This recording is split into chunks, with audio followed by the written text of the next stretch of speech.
Halo semuanya, kembali lagi di podcast Six Generation. Setelah debutnya si paling merdeka dan si paling PMR nih ya Syakila, akhirnya kita merebut kursi panas yang diincar sama ribuan orang ini. Bener banget, akhirnya ya Jack. Dan hari ini kita kedatangan tamu spesial yang membawa nama SMA Negeri 6 Kota Bandung Go Internasional. Widih, Go Internasional, siapa tuh? Siapa lagi kalau bukan Bapak Dr. Ihin Solihin MAG. Halo Bapak. Selamat pagi ya. Selamat pagi pagi. Bapak. Berhubung kita udah lumayan lama nggak ketemu Pak. Bapak gimana kabarnya?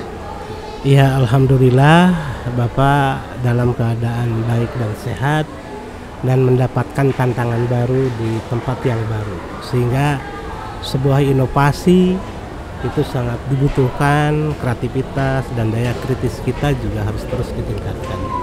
Alhamdulillah, semoga Bapak sehat selalu ya Pak. Iya, sehat alhamdulillah. Tapi ya Zack, kayaknya kurang lengkap deh kalau cuma Pak Ihin aja yang dikenalin. Bener juga, kalau gitu kenalin aku Zeki Minen Marif dari kelas 10-8. Kenalin, aku Syakila Konita Sajidah dari kelas 10-5. Sebelumnya nih Pak, kita mau berterima kasih nih Pak sama Bapak karena udah mau datang di podcast Six Generation kali ini. Ya. Kita juga mau berterima kasih sama Bapak karena di era Bapak ini podcast Six Generation itu jadi booming banget. Bener gak Jack? Bener banget, apalagi kemarin senior kita baru jadi juara di Simeo Awards tahun 2022. Widih, keren banget gak sih senior-senior kita masih SMA loh, tapi udah bisa menangin penghargaan tersebut. Bener banget. Kita sendiri aja sebagai juniornya gitu ibaratnya udah seneng banget dan bangga banget pas dengarnya. Bener banget. Kalau Bapak sendiri gimana sih? Apa sih perasaan Bapak pas dengar SMA Negeri 6 Bandung bisa menang penghargaan itu Pak? Iya, pasti sebagai pimpinan sekolah saat itu merasa bangga. Dan itu hal yang tidak diduga. Ini merupakan sebuah anugerah dari Tuhan yang Maha Kuasa. Kita saat itu tidak mengejar yang namanya penghargaan atau booming ya. Tetapi kita saat itu hanya bagaimana berusaha bekerja yang terbaik. Sehingga SMA 6 pada prinsipnya bisa melaksanakan proses pendidikan yang pada akhirnya satu saat akan punya hasil. Kita berusaha memupuk seluruh aspek yang ada di SMA 6 ini agar potensinya tereksplor keluar. Seperti halnya kita menanam padi atau menanam tanaman yang ada. Kalaulah tanaman yang kita tanam itu tidak kita urus, tidak kita pupuk, tidak kita eksplor, nggak mungkin tanaman itu akan berbuah atau menghasilkan sesuatu atau berkembang dengan baik.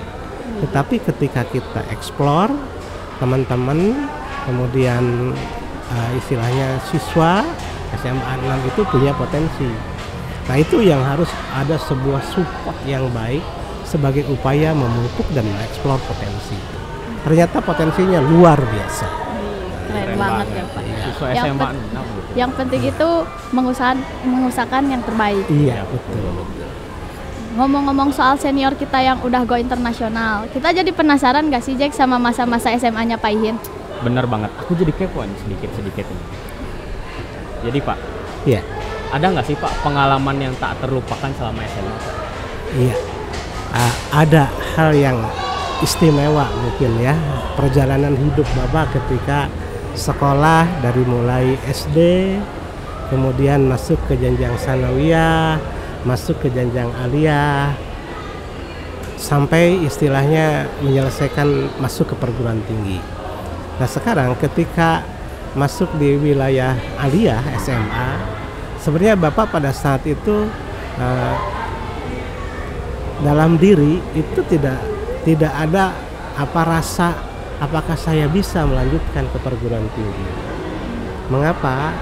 Karena saat itu perjuangan Bapak dalam konteks belajar saat itu selain belajar juga mengajar. Saat itu sudah mengajar. Kenapa? Karena profesi sebagai guru menjadi sebuah cita-cita. Maka saat itu Bapak sudah mendirikan sebuah sekolah dalam sebuah yayasan yang namanya Madrasah Ibtidaiyah. Widih, Nurul keren Huda banget Bapak. saat itu ya. Dan itu mengajar jadi sekolah sorenya mengajar, sekolah sorenya mengajar. Kadang-kadang tidak sekolah tetapi harus mengajar karena tidak ada guru. Guru saat itu di MI hanya ada sekitar 5 orang. Kita menggarap. 5 orang Pak. Ya 5 orang. Kita saat itu mengajar selama 3 tahun di MI itu sampai lulus aliyah pokoknya. Sampai lulus aliyah itu kita ngajar 3 tahun dan meluluskan generasi pertama. Widih, keren Ya, banget. alhamdulillah saat ini sudah masih berjalan. Hanya saat itu spekulasi ikut tes ke IAIN Sunan Gunung Jati Bandung saat itu yang sekarang menjadi UIN Sunan Gunung Jati Bandung. Nah itu ikut seleksi saat itu sudah tidak ada dalam diri apakah mau lulus atau tidak.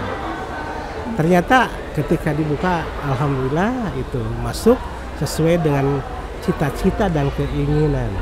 Ternyata tercapai juga. Karena Bapak adalah orang yang lahir dari keluarga petani ya. Oh iya. Nah, petani asli dari kampung. Nah itulah yang membuat sebuah kebanggaan. Ketika lulus itulah porsi sekolah kita. Jadi hal-hal yang sangat berkesan ketika sekolah itu karena memang Bapak sudah mengajar anak-anak. Keren banget Bapak, bisa manage waktunya, keren banget itu Pak. Iya. Keren banget benar. Nah terus Pak, waktu SMA itu Bapak orangnya seperti apa sih Pak? Kalau dilihat dari kita nih Pak sekarang Pak, Bapak itu kayaknya orang yang sangat lemah lembut gitu Pak sama Ramah teman-teman. banget. Iya, Bapak hanya ketika sedang sedang belajar artinya dengan bergaul dengan teman-teman ya sama dengan kalian kita punya grup-grup itu. Oh iya, Iya, punya grup. circle. yang gitu ya. yang sesuai dengan kesenangan kita. Oh iya. Hanya rata-rata grup Bapak itu senangnya adalah kita pas belajar ya. Oh, Kenapa? Karena dalam seminggu 2 kali itu selain kursus bahasa Inggris saat itu juga ada kursus kitab ya atau bahasa Arab ya saat itu berjalan selama 3 tahun baik bahasa Inggris ataupun bahasa Arab. Hanya memang bahasa Arab lebih daripada bahasa Inggris. iya. Kenapa kuncinya? Karena Bapak kan mengajar agama. Oh. Jadi tetap merujuk ke hal yang positif ya Iya, Pak. betul. Beda sama kita nih ya, kadang kalau kumpul itu kadang cuman main game gitu atau Itu malah mah Jeki gibah. aja. Ya maaf deh gitu. Nah, ngomong-ngomong masa-masa SMA pasti kayak nggak abdol gak sih kalau nggak ngomongin materi favorit Pak Ihin? Bang, bener banget. Ya, materi favorit saat itu karena yang digeluti Bapak adalah agama, maka bagaimana Bapak bisa membaca kitab kuning yang pase, yang baik dan bisa bermanfaat bagi lingkungan. Kenapa? Karena saat itu belajar, saat itu juga disampaikan. Karena Bapak mengajar bukan hanya DMI, tetapi masyarakat yang ada di sekitar pun itu kadang-kadang seminggu 2 kali itu datang ke yayasan atau datang ke masjid, ke madrasah itu untuk datang. Mereka rata-rata karena di Bandung Barat ya, Bandung Selatan gitu, batas kota itu saat itu lingkungan industri. Nah, adalah masyarakat yang jadi karyawan industri itu seminggu 2 kali belajar tentang agama. Dan itulah Bapak mengikhlaskan diri untuk mengajar mereka secara perfeksionis gitu. Dan mereka belajar agama dari awal, mulai dari baca Quran sampai pada masalah-masalah ibadah. Masya Allah. Insya Allah. Itu ketika SMA itu ya, aliyah saat itu.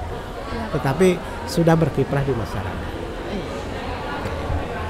Kalau tadi kita bahas soal mata pelajaran favoritnya Pak Ihin nih, ada nggak sih Pak mata pelajaran yang nggak disukain sama Bapak waktu dulu SMA?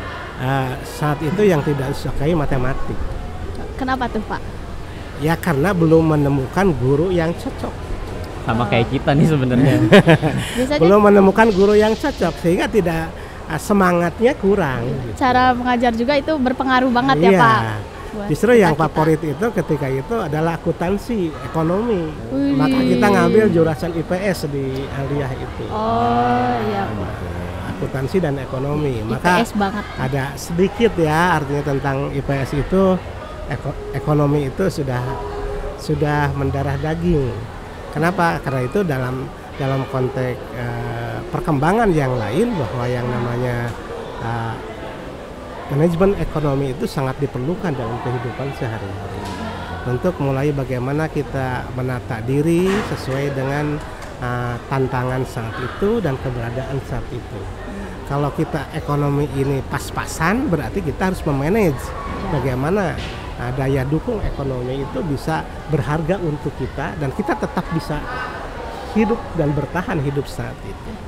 Karena apa yang kita lakukan hari ini itu berpengaruh buat masa depan. Ya, Pak? Iya, Bener banget ya. iya betul. Dan selanjutnya nih Pak, waktu Bapak jadi guru nih Pak, Bapak pernah ketemu murid yang bandel banget gak sih Pak? Oh pernah tuh. Pasti pernah Senang ya, Pak? itu dengan murid-murid yang bandel.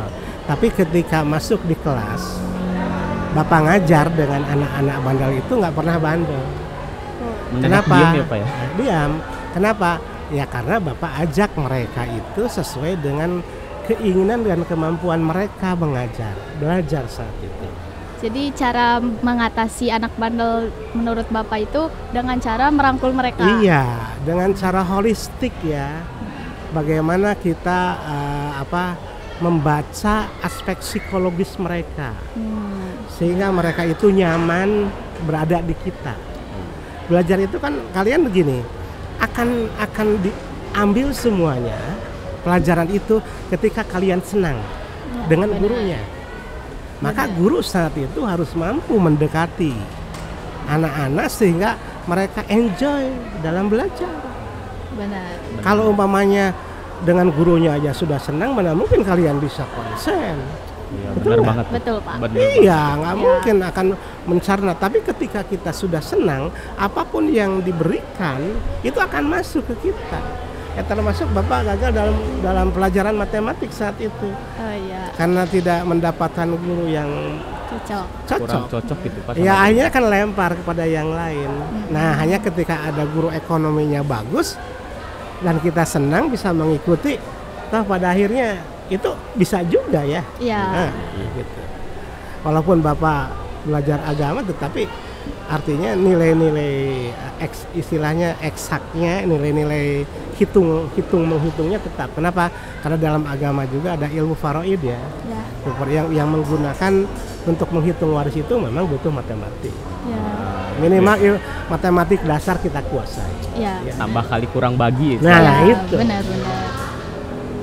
Nah, selama Bapak menjabat jadi guru nih, cara ngajar Bapak tuh gimana sih biar bisa merangkul siswa-siswanya? Nah, Bapak tahun di ngajar itu mulai tahun apa ya? Kalau di SMA ya, Ya, Pak. di SMA itu Bapak mulai SMP tahun 98. Ya.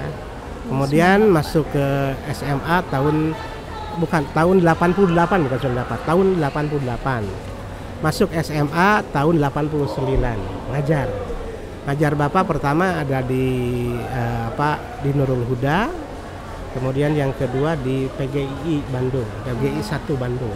Nah itu ya. adalah Bapak seleksi dan diterima menjadi guru di SMA PGI sebagai honorer. Masih honorer. Masih Pak, ya? honorer ya saat Pak saat itu. itu. Dan apa yang Bapak senangi ketika mengajar, karena itu sudah menjadi fitrah Bapak senang mengajar. Maka Bapak dalam konteks mengajar senantiasa menyiapkan bagaimana pembelajaran itu bisa dilakukan dengan baik dan diterima juga dengan baik. Gitu. Ya, waktu itu Bapak karena era digital juga baru muncul saat itu, Bapak sudah mencoba semua bahan itu digitalisasi.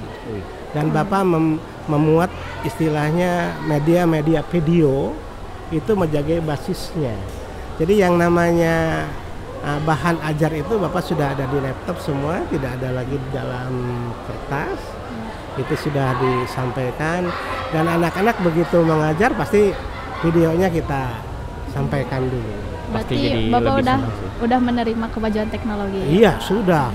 Kita manfaatkan itu, dan kebetulan saat itu kan Bapak jadi guru, menjadi juga tim pengembang kurikulum Jawa Barat yang suka keliling ke seluruh Jawa Barat gitu. Wih, keren, Keren banget banget. Bapak. Disitulah artinya kita sudah mencoba harus jadi teladan dulu terhadap yang lain sebelum kita ngajar. Maka seluruh aspek pengajaran itu ada di laptop, dan semua inspirasi yang kita miliki kita tuangkan. Ya, sampai saat itu kita mengajarkan tentang kelahiran anak. Nah, kita berikan yang namanya video bagaimana seorang ibu melahirkan seorang anak. Tuh, ada kan, ingat ya, ada musiknya di situ. Ya, anak-anak rata-rata kan saat itu hanya ingin Bapak sentuh bahwa kalian harus dekat dengan ibu dan memohon kepada ibu, karena ibu sudah begitu kuat mendidik kita sejak awal, sejak mengandung, bagaimana beratnya mereka, Perjuangan mereka. Nah, itu dalam konteks membangun sebuah pendidikan karakter agar dia cinta akan ibu. Nah, yang kita sikapi saat itu adalah bagaimana anak-anak memiliki sikap baik terhadap orang tua. Jadi kita sudah memanfaatkan berbagai alat yang memang ada untuk agar pembelajaran ini betul-betul berjalan dengan baik. Maka saat itu ya rasanya Bapak mengajar tidak ada yang protes dalam konteks mengajar, walaupun istilahnya saat itu pelajarannya adalah agama, tetapi mereka juga enjoy. Dan kesana kesininya ketika Bapak mau jadi kepala sekolah itu kan disupervisi oleh pengawas tentang pembelajaran. Saat itu sudah menggunakan student center. Ya, Bapak menyiapkan LKPD bagi mereka, dan anak-anak mempelajarinya, kemudian mempresentasikannya dan mengajar terhadap sesama, tutor sebaya. Jadi kalau ada 4 atau 5 indikator yang harus dicapai, itu tiap kelompok pasti harus menguasai satu indikator. Nanti tiap kelompok itu mengajarkan kepada kelompok lain indikator yang dikuasainya. Jadi nggak harus semua aja, nggak harus semua pelajaran harus bisa gitu. Iya, pokoknya yang penting mereka ngerti gitu ya. Ngerti. Yang penting kan substansinya ada sebuah perubahan. Yang tadinya tidak tahu menjadi tahu gitu ya. Yang tadinya tidak mengalami jadi mengalami. Yang penting bahwa pembelajaran itu ada sebuah perubahan dari diri kita gitu. Bukan melulu materi.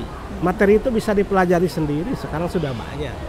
Tetapi bagaimana kita memaknai pembelajaran yang ada, kita internalisasi dalam diri, kemudian kita refleksikan dalam kehidupan nyata. Itu lebih bermakna dibanding kita terlalu banyak materi yang kita capai tetapi tidak bermakna. Tahu, untuk kehidupan itu akan mengalir. Pokoknya kalian kalau udah paham terhadap sesuatu pasti akan penasaran, nanti akan berkembang sendiri. Jadi tugas Bapak Ibu guru itu adalah memberikan umpan agar umpan yang diberikan itu bisa berkembang. Tidak harus semuanya dikuasai saat itu. Contoh tentang rumus Pitagoras. Rumus yang agak bikin bingung. Iya, dengan menguasai satu rumus Pitagoras, kalian apa sih fungsi dari rumus Pitagoras? Gitu kan? Yang kedua, manfaatnya untuk apa kesana nanti dalam kehidupan kita. Dan dalam pengembangan pembelajaran setelah Pitagoras ini butuh apa agar ini berfungsi Pitagoras ini?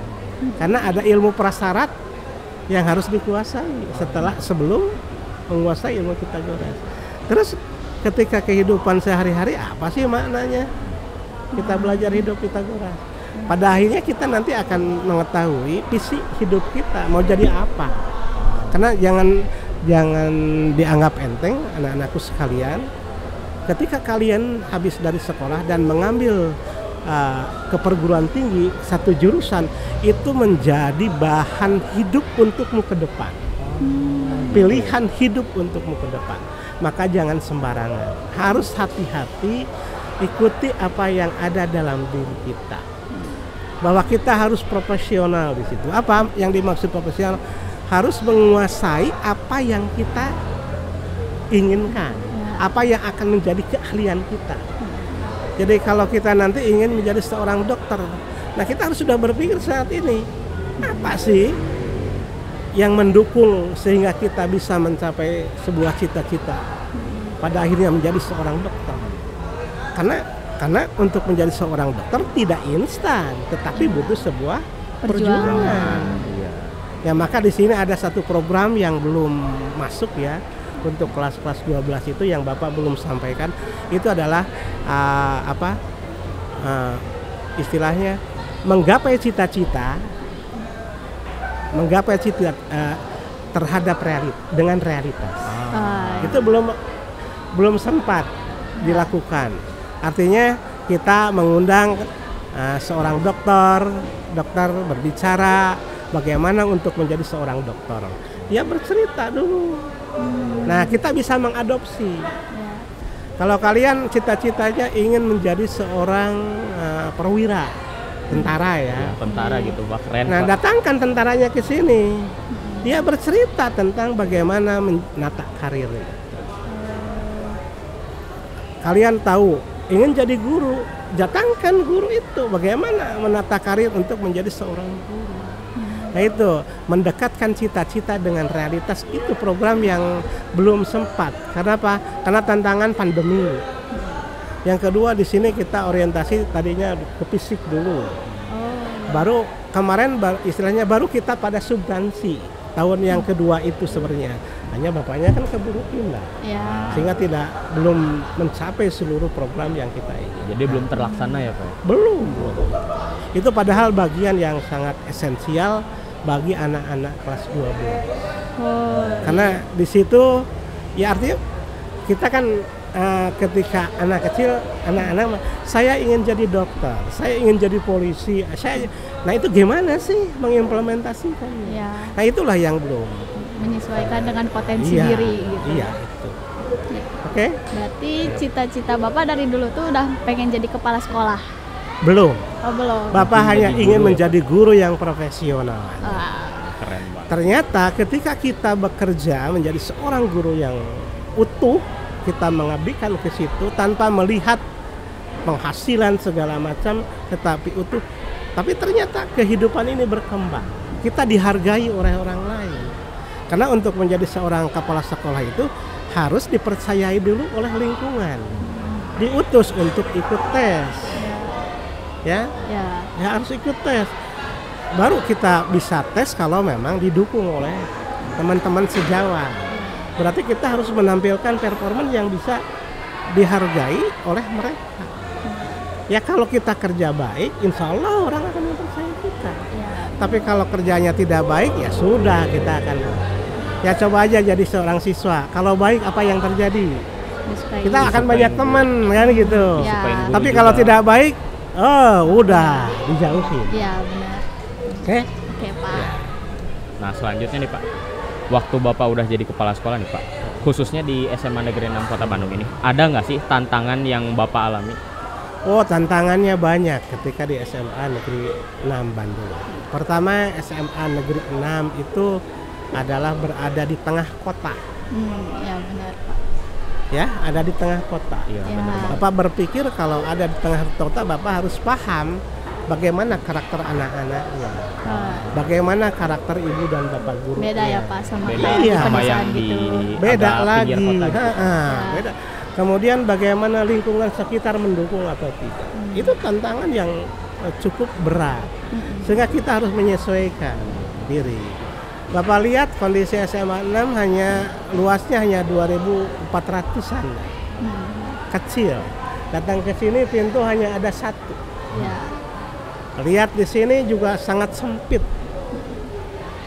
Jadi itu yang membuat motivasi Bapak yang harus kuat. Bagaimana ingin memberikan satu, yang pertama adalah Bapak dan Ibu guru betah berada di sekolah. Anak-anak juga betah berada di sekolah. Dan anak-anak juga punya kebanggaan Bapak Ibu guru itu terhadap lingkungannya. Maka tahap pertama yang dianalisis itu lingkungan, tatanan lingkungan. Maka inilah pembangunan yang kita lakukan. Pintu yang tadinya kan disebut SMA 6 itu seperti apa ya, kandang Japati ya Pak, istilahnya kan begitu ya, satu tempat kan begitu. Ya. Padahal ini di tengah kota, Ya. maka kita harus membuat sesuatu rel yang lebih baik dan menjadi berkesan. Kita buka yang namanya apa, ini Lobby apa? bukan dulu, lapangan ini dulu, supaya kesannya luas. Ya. Jadi letik gecek bahasa Sunda mah letik samperen nih. Bukan letik yang kumuh, geus pugu letik kan kumuh. Apa yang terjadi? Gak nyaman. Nggak nyaman. membanggakan. Ya. Jangankan nyaman, nggak membanggakan juga enggak. Kalau orang sudah tidak bangga dengan tempatnya, apa yang diharapkan? Jangankan tereksplor potensinya, lari. Mungkin SMA 6 istilahnya dulu banyak anak yang awalnya SPPDB masuk, di tengah jalan banyak yang keluar gitu, rotasi. Tapi kan sekarang jarang. Justru yang masuk ke sini yang banyak. Yang keluar itu karena bermasalah aja. Oh iya. Ya, bukan karena ingin mencari sekolah yang lebih dari sini. Tandanya bahwa sekolah ini sudah digandrungi dan sudah berkesan sehingga anak-anak nggak ada lagi yang mau pindah. Berarti di balik kepala sekolah ini tuh ada perjuangan yang hebat. Perjuangan yang hebat banget. Bener banget. Iya. Tantangannya kan berat-berat gitu. Nah, Bapak ini keren banget bisa ngatasin itu semua. Keren banget. Nah, Apalagi? Bapak kan kalau jadi kepala sekolah tuh pasti sibuk banget kan ya Pak? Iya, Pak. Nah, di tengah-tengah kesibukan itu pasti ada jenuh, bosen. Cara mengatasi bosen itu gimana sih Pak? Bapak main kah? Melakukan suatu hobi kah? Iya. Jenuh itu pasti ada. Sejak Bapak menjadi guru, ya menjadi guru itu kejenuhan terjadi ya. Apa yang terjadinya? Bapak biasanya kompensasi kalau sedang waktu jadi guru dulu kita olahraga, ada seminggu 2 kali lah. Masih sedang kuat-kuatnya ya, usia dari saat itu ya menjadi guru mulai dari usia 24 gitu ya. 24 sampai 30 ya. 25 sampai 40 itu bulu tangkis ya. Senangannya gitu. Itu untuk kejenuhan kerjanya kan gitu. Tetapi karena di sekolah sangat sibuk, waktu itu sudah menjadi wakil kepala sekolah dari tahun 2008 ya. Sampai tahun 2015 itu jadi wakil kepala sekolah. 7 tahun ya Pak ya? Maka pada saat itu pula Bapak mengalami kejenuhan dalam bekerja. Maka kompensasi Bapak kuliah S2. Oh, jadi saat itu Bapak S2, S2. kuliah Nah, gitu. Bagaimana mengatur waktunya kan gitu. Ya. Mengatur waktunya ya kita manage. Kenapa? Karena kerja itu kan mulai dari jam sekian sampai jam sekian dalam waktu 5 hari kerja. Kalau sekarang jam 7 sampai jam 15.30 ya absensi. Tapi Bapak kan pulang dari sini biasanya maghrib atau sebelum maghrib karena melihat dulu keamanan dan sebagainya. Nah, termasuk kemarin kenapa Bapak masuk ke S3 itu karena jenuh juga. Tetapi ada yang berharga di situ adalah motivasi dari istri.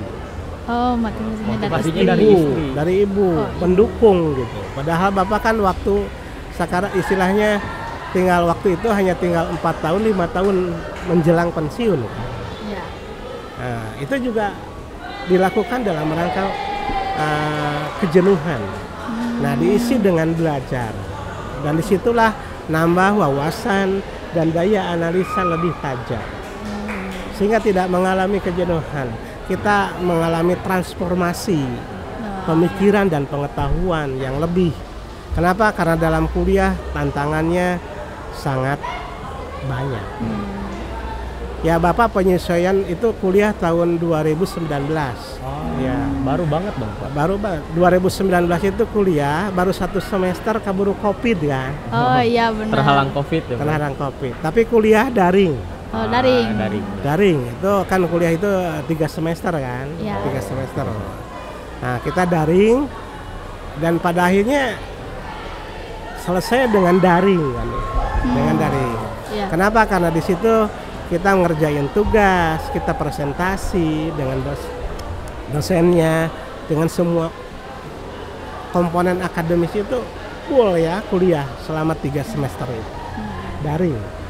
Tetapi ya karena itu sudah pada orang dewasa, semua itu berjalan dengan baik. Hanya memang tantangannya apa? Adaptasi Bapak yang sudah lama tidak sekolah lagi. Oh iya ya Pak, benar. Nah itulah yang memang membuat kita jadi satu tantangan baru. Tapi itu nggak mematahkan semangat Bapak. Oh tidak, tapi itu hanya berlaku setengah semester sampai 1 semester adaptasinya. Kesitunya lari lagi. Kenapa? Karena Bapak kejar harus selesai dalam waktu minimal kan 2,5 tahun sampai 3 tahun Bapak harus selesai. Mengapa?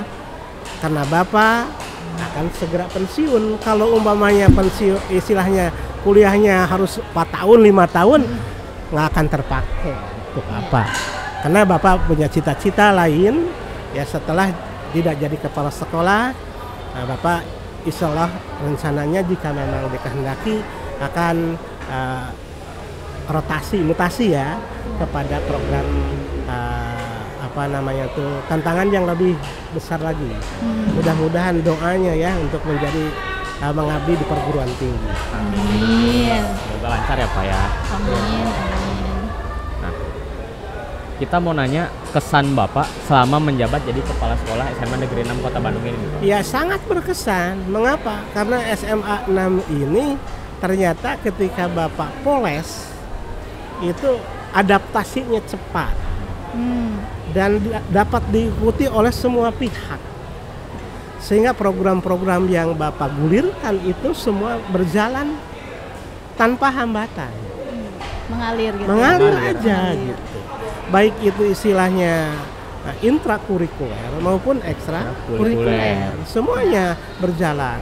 Baik untuk kepada Bapak Ibu guru ataupun kepada siswa.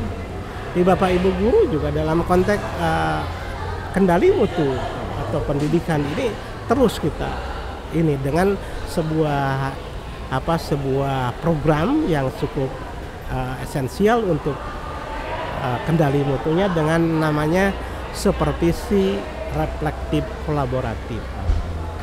Itu yang kita bangun, kesan yang sangat berharga.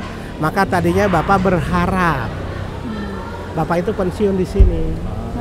Sampai pensiun lah, jangan mutasi. Tapi karena Bapak ASN, ketika oleh Dinas Pendidikan Provinsi Jawa Barat harus pindah bekerja kepada sekolah lain, ya Bapak tidak bisa menolak. Berarti ada tantangan baru lagi di sekolah itu, kita membangun lagi budaya pendidikan yang lebih bermutu, sehingga semuanya bisa berkembang lagi dengan baik. Tetap harus dijalanin dengan senang hati. Iya harus enjoy lah. Kita kan seperti beginilah, kita memandang rumah. Kalau hanya dari depannya, kita hanya polesannya, hanya lipstiknya kalau pada orang kan. Kalau pada orang. Tapi kalau kita harus ke dalam itu, harus terjun ke dalam, artinya mengetahui segala unsur yang ada di dalam itu. Bagaimana pintunya, bagaimana isinya, bagaimana plafonnya, bagaimana bawahnya. Akankah kita nyaman berada di rumah ini? Siapa yang akan membuat nyaman dari rumah baru adalah kita sendiri. Buat perencanaan agar kita bisa menata rumah ini dengan sebaik-baiknya. Disitulah butuh yang namanya manajemen. Ya, manajemen diri yang kuat sehingga sebuah rencana yang kita inginkan itu bisa tercapai. Nah, diprogramkan, direncanakan kan begitu. Tulis di program itu berapa biayanya, siapa yang melakukan, dan bagaimana tahapan-tahapan dan strateginya. Sehingga di akhirnya kita bisa evaluasi, ini tercapai enggak? Kenapa tidak tercapai? Kalau sudah tercapai, apalagi pembaharuan yang akan datang harus kita lakukan. Itu harus terus kita lakukan dan nggak bisa diam. Kita jangan berdiam di zona nyaman, tetapi harus mau lari ke zona tidak nyaman. Disitulah akan maju. Ya. Oke? Oke, Pak. Oke, Pak. Pak, kan Bapak tuh udah mencapai gelar S3 ya, Pak. Nah, motivasi untuk teman-teman di sini boleh Pak tipsnya cara biar konsisten, biar nggak males-malesan gitu Pak. Tips dari Bapak bagaimana? Iya. Tips dari Bapak sederhana. Yang pertama, bulatkan niat kita. Mau belajar nggak? Belajar itu kan dari hal yang mudah sampai yang sulit. Belajar itu bukan hanya dalam konteks pembelajaran, tapi belajar dari kehidupan. Ya kan? Ya benar. Ya, di belajar juga ada yang sulit, ada yang mudah, ada yang ringan. Dalam kehidupan juga ada yang mudah dan ada yang sulit. Pasti kita nggak bisa istilahnya lepas dari proses itu. Dimanapun kita hidup ini. Karena itu di situ pertama kita harus punya daya kritis terhadap diri kita sendiri. Apa yang menjadi kelebihan dan kekurangan diri kita. Ya.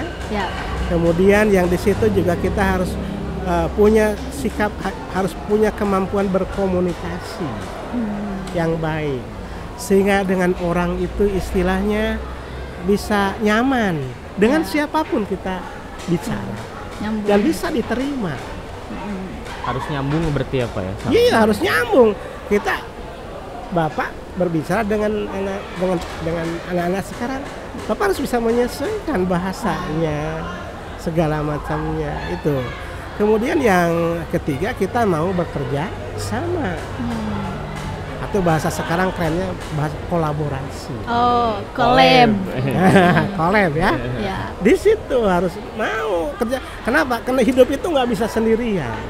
Kita pasti butuh hidup dengan orang. Kita ini adalah makhluk sosial. Kalau kita makhluk sosial berarti butuh orang. Nah, disitulah ruang kolaboratif kita. Di situ kita ada kelemahan, ada kelebihan dan ada kelemahan. Itu saling menutup. Yang ketiga, dari situ akan muncullah yang namanya inovasi, pembaharuan. Karena kalau kita merasa sudah pintar, tetapi kata orang lain belum tentu. Makanya kalau kolaborasi kita diskusi di situ. Bisa melihat dari sudut pandang orang lain. Dari situ kita akan introspeksi diri. Kita menentukan kalau begitu apa yang harus saya lakukan demi cita-cita saya. Itulah akan lahir yang namanya inovasi dalam kehidupan.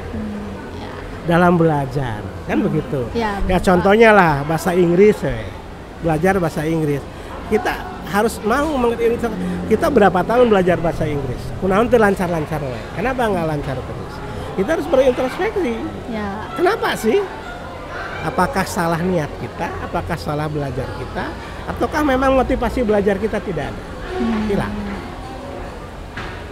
Jadi cita-cita itu akan tercapai manakala kita dengan kekuatan niat kita untuk mencapai. Disitulah akan lahir. Nah itu kenapa Bapak tidak terbayang akan ke S3. Jadi tidak terduga gitu. Begitu ya Pak? Masuk guru Bapak mas sebagai guru saja bagaimana bekerja. Tapi ternyata ada kejenuhan masuk kelas sekolah.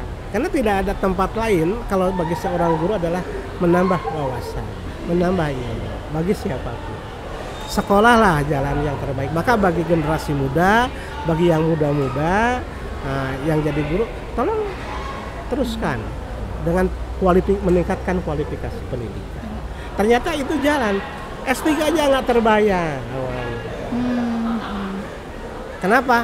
Karena biayanya segala macam. Tapi ketika kita jalani sesuai dengan sunatullah, dengan perkembangan alam, itu jalan. Jadi yang penting itu adalah kuatkan niat kita. Kuncinya ya, untuk kerja dengan sebaik-baiknya dan kita berlaku profesional. Karena apa yang kita lakukan itu balik ke kita sendiri ke lagi. Kita sendiri. Apa yang kita tanam itu yang kita tuai. Iya. Benar banget. Nah, terus terakhir nih Pak. Apa sih harapan Bapak untuk SMA Negeri 6 ke depannya Pak? Satu hal yang Bapak inginkan, yang Bapak harapkan dari SMA Negeri 6, terus berprestasi ke depan. Kenapa? karena potensinya sangat memungkinkan. Tinggal bagaimana mengeksplornya. Potensi itu digali semaksimal mungkin, dimunculkan sehingga pada saatnya bisa menuai hasil yang terbaik. Ternyata baru disentuh saja dengan podcast seperti ini, kalian bisa mengembang. Gitu kan? Ya benar Pak. Apalagi kalau umpamanya di kelasnya Bapak Ibu gurunya lebih rajin. Nah, memberikan pancingan-pancingan, umpan-umpan yang bisa mengeksplor potensi itu. Ya. Bapak hanya berharap Bapak dan Ibu gurunya semua bisa memberikan yang terbaik untuk anak-anaknya. Dan anak-anaknya bisa belajar enjoy, senang dulu lah. Ya. Enjoy. Belajar. Santuy. Senang dulu, santuy aja Iya. gitu. Kalau sudah senang mah apapun akan dilakukan. Bener banget. Mengalir. Mengalir. Kalau sudah tidak senang berada di kelas, kumaha? Ya. Mau bagaimana? Nggak akan benar Iya, ke nggak akan depannya. benar ke depannya. Harus nyaman dulu. Maka ada program yang bagus tapi belum tereksplor juga oleh Bapak, itu dalam bidang literasi. Nah, kita kan ada pembiasaan dalam dalam jam 6.30 sampai jam 7 kan. Iya. Kan itu ada Kebiasaan pagi. ada program literasi. Ya. Harapan Bapak ada satu hari yang memang full literasi. Nah, dari pembiasaan itu apa? Hanya kalian yang harus bergerak, bukan hanya Bapak dan Ibu guru. Iya. Jadi Ada di situ semua. setiap ada program literasi adalah program-programnya yang di literasinya adalah hal-hal yang kontekstual berlaku saat itu. Iya. Biasanya kan anak-anak sekarang minim literasi ya. Nah, itu tolong dari anak-anak podcast, dari OSIS, coba agar literasinya itu bergerak baik, carikan materi-materi yang kontekstual. Saat itu bagi anak-anak. Sekarang itu kan sudah era global, informasi itu dalam sekejap berubah. Ada di mana-mana. Dari Ada di mana-mana mana-mana. dicari. Dan di situ silakan baca oleh semua. Dan disitulah diskusikan apa yang terjadi di saat ini. Itu akan lebih menarik dan waktunya bisa minta full setengah jam untuk literasi dalam sehari. Itu belum sempat kita lakukan. Berarti umur itu bukan hambatan ya buat mengejar ilmu. Bukan. Kan bahasanya bahwa utlubul ilma minal mahdi ilal lahdi. Menuntut ilmu itu adalah sejak lahir sampai kuburan. Jadi selama kita masih hidup itu udah peluang menuntut ilmu. Jadi kita yang masih muda aja nggak boleh malas-malasan ya. Bener banget, kita Gitu. harus lebih rajin lagi gitu. Iya. Aku jadi ingat sebuah pepatah. Apa tuh? Tuntutlah ilmu sampai ke negeri Cina itu. Cina. Tapi kita negeri Jepang. Iya, benar. Nah, itu ya. Ada hal yang menarik di Bapak ya dalam sejarah kepala sekolah. Apa tuh Pak? Ini apa? Yang menariknya ketika Bapak ditugasan di SMA Negeri 7 Bandung. Iya. Kenapa tuh Pak? Filosofis apa yang enaknya? Saat itu ternyata anak-anaknya juara Olimpiade Nasional. Keren banget tuh. Hadiahnya apa ke Bapak? Bapak bisa berangkat ke Jerman selama 2 bulan. Keluar negeri, Itu. keren banget. Ketika pindah ke SMA 12. SMA 12 saat itu apa namanya itu menjadi sekolah menyalip rankingnya di atas ke atas dari urutan ke-3 ke-4 di Kota Bandung. Dari urutan 12. Bapak berangkat bersama KCD ke mana? Ke Jepang. Widih, Udah Jepang. ke Jepang duluan ternyata Jepang. Bapak. Iya, kita ingin tahu tentang Jepang. Kita supervisi di situ juga tentang pendidikan. Nah, setelah itu di sini di luar dugaan kalian bisa juara regional.